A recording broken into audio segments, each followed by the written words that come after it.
Hindi ko alam kung anong nangyari dito sa mga talong na ito. At nagkaganito na ayaw lumaki.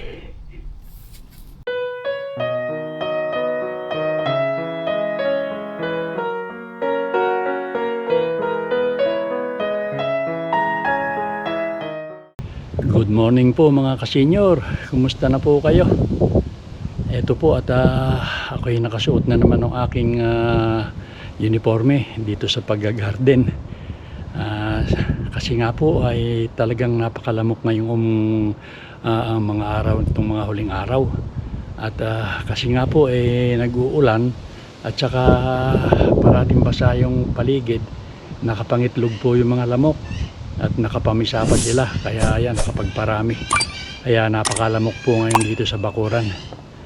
Ngayon po ay magtatanggal ako ng aking kinabit na hail protection net.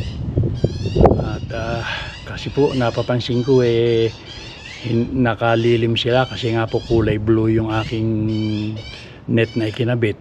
Hindi po sila masyadong nasisikatan ng araw. Kaya nga po siguro parang nababansot yung aking tanim.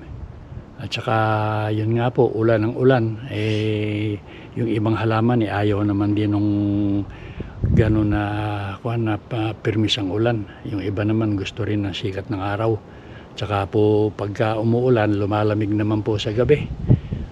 Hindi naman po malamig na malamig, mga single digit po ang temperature, kaya ayaw din po ng halaman, lalo na po yung mga tropical na halaman na vegetables, ayaw po ng ganon.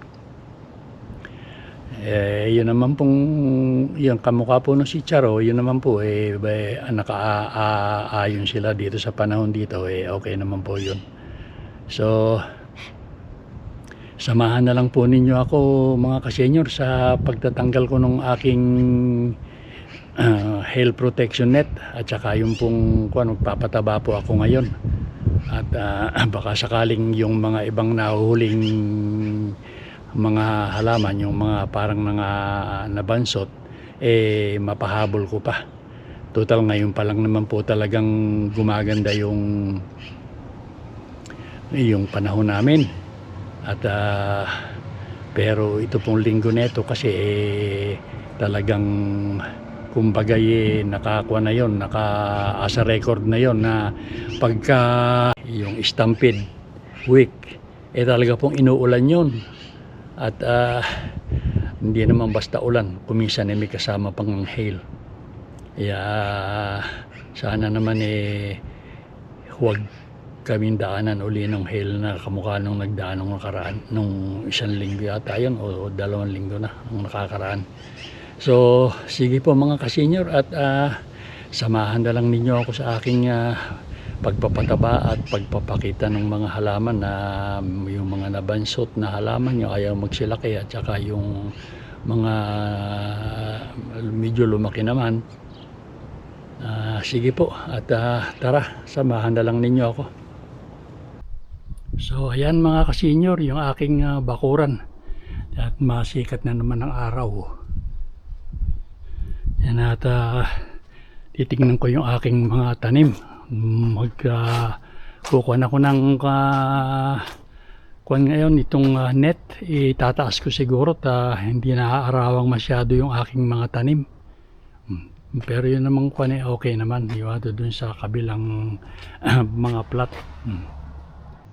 So ayan, tinatanggal ko muna mga kasenyor itong kinabit kong pansangga sa hail. At hindi po nabibilad yung aking hindi naiinitan masyado yung aking halaman para pong sila nababansot. So tatanggalin ko po muna hanggang walang forecast ng ng hail. Yan.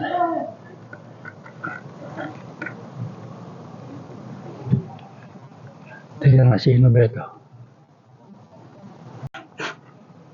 So yun nga mga kasenyor, pasensya na po at dumating yung kapatid ko pinagbuksan ko pa ng garahe, doon sa garahe nagpunta. Yan. Kagaya nga po nung nasabi ko, tinanggal ko muna itong kwan. Inalis ko muna itong kwan ng pananggalan ko sa hail. At hindi nga po nasisikatan ng araw yung aking mga halaman para nga silang nababansot. So ayan.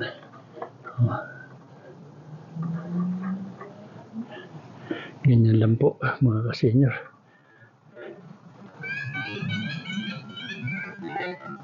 Ito pong mga tulos na ito, hindi ko naman na ito aalisin at kung sakasakali nga at biglang mag-hail magagamit ko pa ito. So ito na po yung aking mga sibuyas. Gusto po nila yung ulan, ang kaso nga lang yung mga langaw na nangingitlog ng maggots na sumisira naman sa mga ugat nila ay nakapangitlog dahil gusto po ng mga langaw na yun medyo mamasamasang lupa, kaya ayan, kapag parami sila ang mukha po nitong mga ganito, yan po siguradong meron yan. Ayan, ito, itong lanta na ito. Yun naman pong iba, kamukha po nito gusto na ring mamulaklak, pero hindi pa, pumoporma pa lang sila. Ewan ko, talagang hindi maganda ang paghahalaman ngayon. Ito naman po yung aking bawang. Ito po, gusto ng medyo maulan, yung basaan lupa. Ang kaso naman po, ayan nga, at kinukuhan din sila nung langaw na nangingitlog ng maggots na yun. Yan, may mga kulang, ayan, Ito po yung isa ng aking bawang. Ito naman po yung mga kamatis, hindi pa naman sila kwan, pero nag-uumpisa na rin pong mamulaklak, kamukha niya, ayan, kaliliit pa. Baka naman po sakaling lumaki at ilang buwan pa naman kaming kunto magsasummer pa. Ayan, ang gandang po yan.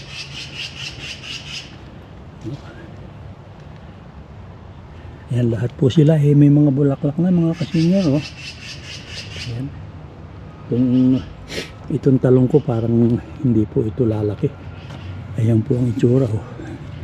Ewan ko kung ito ay naapektuhan din ng mga maggots at saka yung pag-ulan-ulan. Magpapataba nga po ako mamaya mga ka-senior at titignan ko kung kaya pang habulin itong mga ito. Itong talong, tingnan ninyo. Ayan, ang naging itsura ng dahon. So ayan mga ka-senior, katatapos lang po namin mag-almusal at medyo tanghali na. So magpapataba na po ako ngayon ng mga halaman, yung dapat patabaan, at bago po ako to abutin ng talagang init, mayari ko man lang ito. So ito po yung ipapataba ko, at saka ko hahaluan po ng konting urea. Ito naman po yung urea. Ayan. Ayan po. So kuha po ako ng kaunti nito. Medyo basa po kasi itong aking complete na pataba. Kaunti na nga lang po itong natira na ito.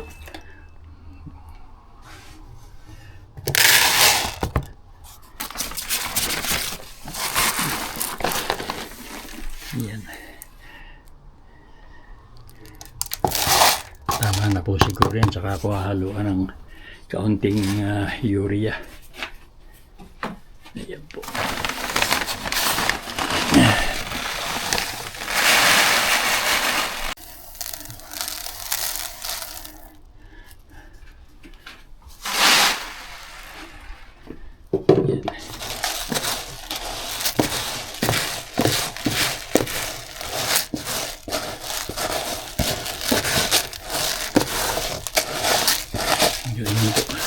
Sige po, tara doon sa aking mga halaman.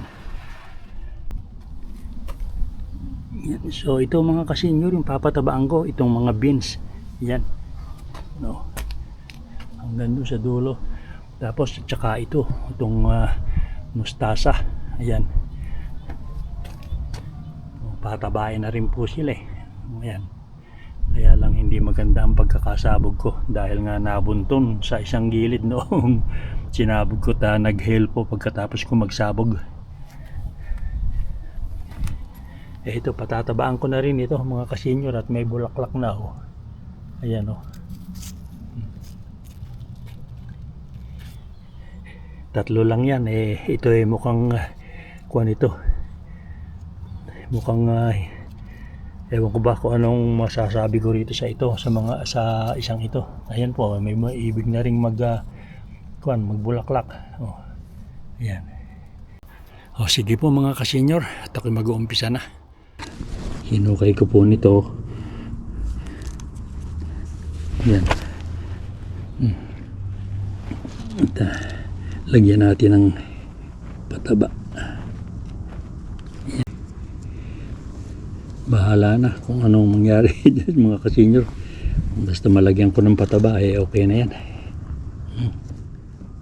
So ito namang mustasa ang lalagyan ko ng pataba mga kasenyor. Ganyan na lang, sasabugan ko na lang na ganyan.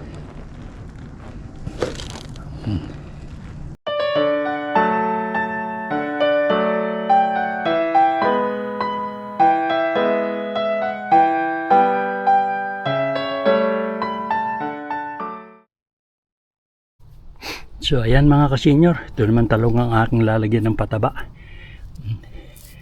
Dito ko na lang sa puno ilalagay. Parang sana ewan ko kung ito aabot pa. Ayan. Binutasan ko. Hinukayan ko na lang po muna lahat ng puno. Tsaka ko na lang sila lalagyan ng pataba ngayon. Medyo tanghali na rin po kasi. Kaya medyo mainit na.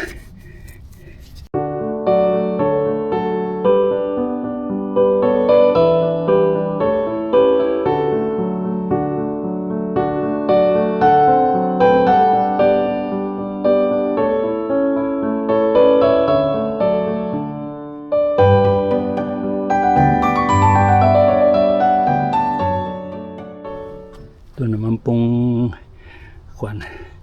kamatis ko okay naman. Hindi ko na muna papatabaan. Ito na lang itong ko ba kung anong tawag dito sa ito, sigarilyas na maliliit.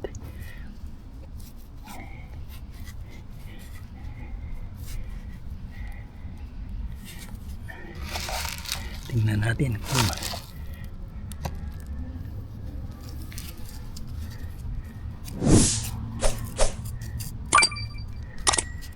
yan. Tsaka yung isa. Tatlo po yan. Ala na ngayon. Ito na lang dalawa natitira.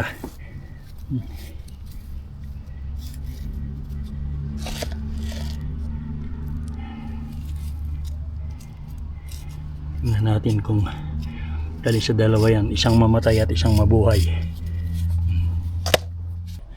So, ayan po mga kasenyor. At nakayari na naman ako ng pagpapataba nitong aking mga halaman.